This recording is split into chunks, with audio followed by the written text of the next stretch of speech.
Hmm. Yeah. So, wow. Okay. I'm going to say wow again.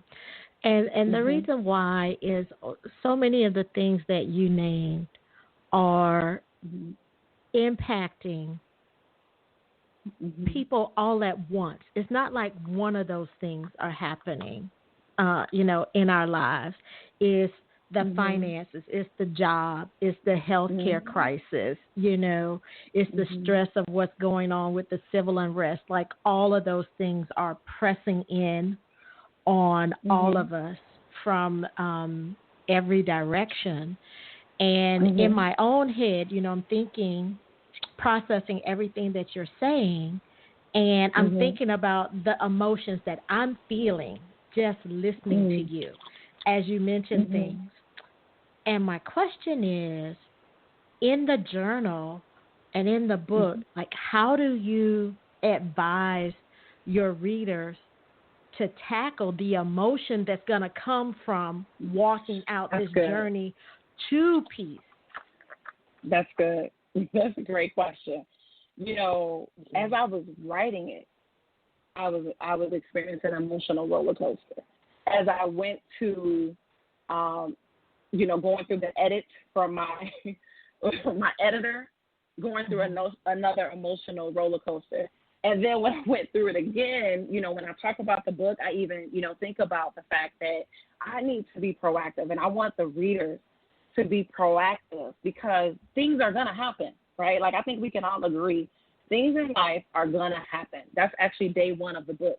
Storms do come, so get ready. It's going to be a thunderstorm tonight, right? So when you know that, how can you be prepared for that? And so, yes, there is this whole section of the book called Action of Peace. In this section, I give questions and writing space because there are going to be some emotional moments, and not always tears, sometimes laughter, sometimes, anger even, where you're going to need to process. I think again, I said that earlier, it's a process, but you're going to have to process what you're actually taking in. So I ask questions like, today, how would you rate the state of your heart? Are you closer to peace, trouble, or fear? Why? Mm. And in that, you would just, for yourself, become the writer, right? You write down, you journal, you list out what's going on. And then I think what's most important for me, I'm a person that really believes strongly in faith. And I believe that you have to say things.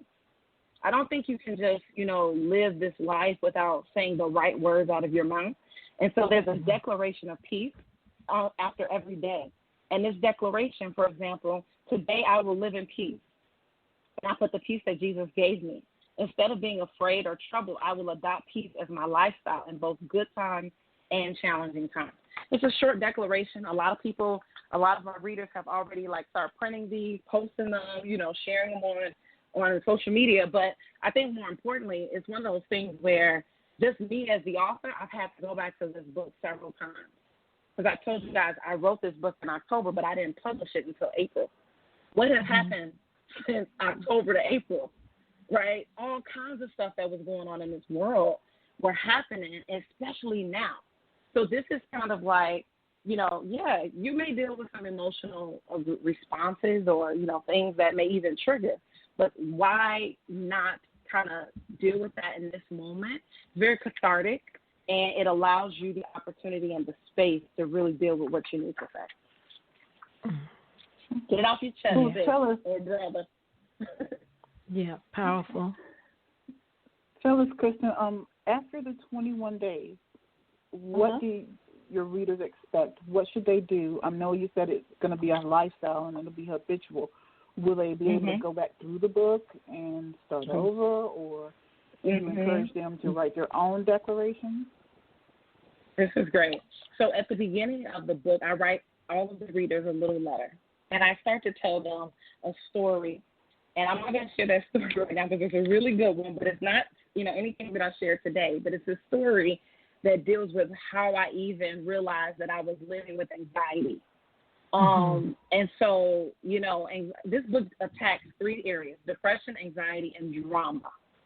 Now, I think of these as the DAD, right? Like, so depression, a lot of things are going on in our society and our world, and depression often plagues many people.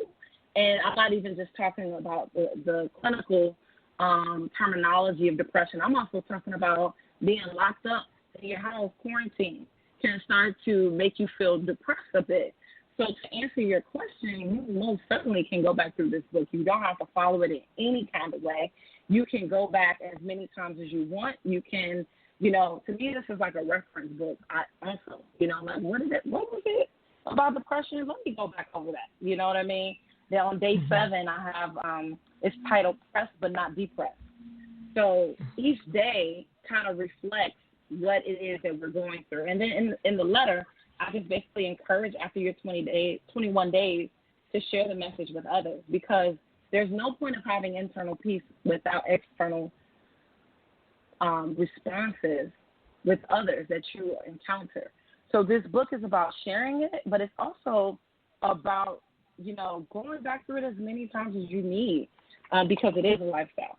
At the end of the book, I give a 21-day practical challenge. In the 21 days, after you go through the book, there is 21 days of really cool stuff that you can do. For example, smile often. Believe it or not, if you smile, the more you smile, the less depressed you become, the less anxious you become. It's got to be a real smile, not those fake smiles, but it's got to be a genuine smile, or thinking of something that makes you smile. Baby, puppy, family, right? Whatever it may be, making more money, I don't care. Smile that day. And there's some things in here like sleeping at least 8 hours, getting a diffuser, going for a 30-minute walk or jog. All of these techniques help to just kind of like, you know, make the lifestyle more practical. So you said something when you gave your acronym for depression, anxiety, and drama. Now, I have to ask you why did you choose to address drama? Because the other two, you know, people can argue that that's biochemical, right? But drama is often, you know, self-generated, right? You definitely have a role in that. So why did you choose to address drama? So I'm glad you asked that. You pretty much answered it in your question. You know, a lot of times when people hear anxiety and depression, they're like, okay, well, I've already been diagnosed, right? Or this person has been diagnosed with anxiety and depression. It's almost like, you know, like when you hear people diagnosed with diabetes, or you hear somebody who's diagnosed with high blood pressure. Oftentimes it's like, well, this is what I have. You hear people saying, like, I got diabetes, I got high blood, like it's like they own it, right? It's the same thing I hear with depression and anxiety. And so what happens is mentally your brain kind of like checks out, if that makes sense. Like, I almost can't do anything about it, if that makes sense. And so adding drama to this is like, well, what about the drama? Like, is that a clinical thing? It is absolutely not. And believe it or not, you know, this drama is almost like a key to the next, you know, series, which is having peace with others. Because I have found, and this is me studying people for over a decade and just observing and doing conflict resolution in a school. I'm a school leader. And so I get to see drama all day. And oftentimes people are warring on the inside with themselves. And so therefore it has a reciprocate, you know, basically like they, you know, it's like this drama is like jumping on to others, you know. And so if two people have drama and they bring it and now it's this huge cyclone of drama, how do we really unpack that? Oftentimes in conflict resolution, you have to like basically pull back layers. And when you get to the layers, guess who you see? You. And when you see you still got to deal with you. Like, and that's the bottom line with drama. You have to deal with you.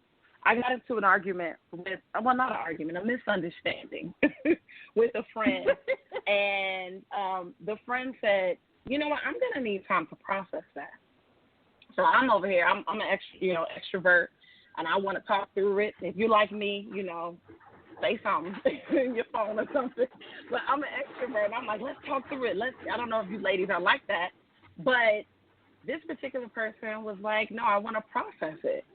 And took 24 hours to process. Now, for me, that's too much time because I'm wondering, what did I do? How can we resolve this? But for that person, they wanted to examine themselves. And they wanted to see if what was going on was them or was it me?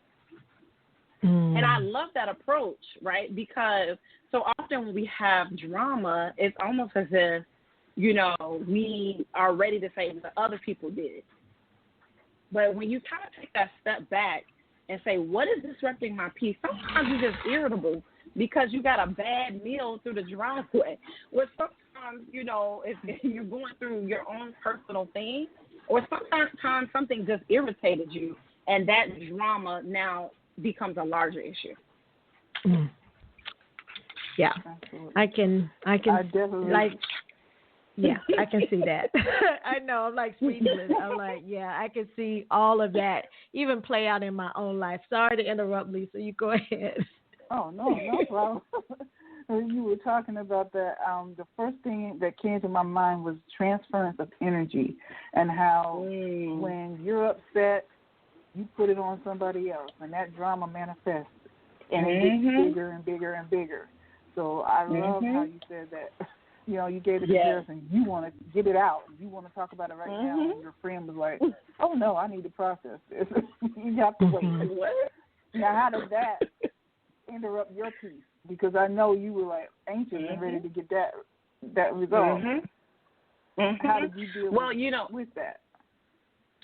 That's a great question. You know, what I try to do is use what I put in this book, which is, you know, really having these moments, quiet moments within myself. Like, what did I say? What did I do? Be prepared to address from all angles, if that makes sense, and not from a defensive, but from a place of offense. You know, where it's like, okay, this is someone I care about, and so, you know, is it worth the, you know, the friendship, you know, for me to have my defenses up? Or is it worth me trying to resolve the matter? And sometimes with resolving the matter, you have to apologize. So I prepare myself, let's get ready to apologize. But I also prepare myself for, you know, what if there was something that you did that you didn't know you had done? And so often that happens, right? Like, you know, sometimes somebody, they could, like, literally, we are such amazing people that someone can sigh differently. And you can say, well, why did they sigh like that? And then all of a sudden you create this whole story, especially for all of the writers that are listening. You have now this whole story line in your head, characters, setting, all of that that's going on. And you find out that it was just the way you sighed and you had gas. That's why you sighed like that, because you had a little gas. Now, see, this is how mess starts, okay? Messy people. I hope you're listening. This is how mess starts. So I had to learn to basically prefer my friend's choice over myself, which is not the easy way. Yes. All the time, you know, we want to be right. That is so true. That is so true. Well, thank you so much. I mean, we run out of time so quickly. We have about 90 seconds left. So, Kristin, go ahead and tell us where we can find your book and where we can find you online, because we know everybody's doing their social distancing and their isolation, and you are doing that. So, where can we find you? Where can we find the book? Yes, you can find me at Kristin, Kristin, Joy, Joy, Greer, Greer, on all social media platforms. And then you can find the book on Amazon, Barnes & Noble, wherever books are sold, but specifically on my site, www.KristinJoyGreer.com and PeacePeriod.com. Awesome. Well, thank you so much for joining us tonight here with Women on Words. We hope that when that next book comes out that you'll come back on the show and tell our audience about the next step, which I from what you said has more to do with drama, right? Addressing that drama that we may be creating for ourselves. So I will say be awesome, be wild, be amazing, and we will see you next time for Women on Words. Have a great night, everybody. Bye-bye. Thank Night. you. Bye-bye.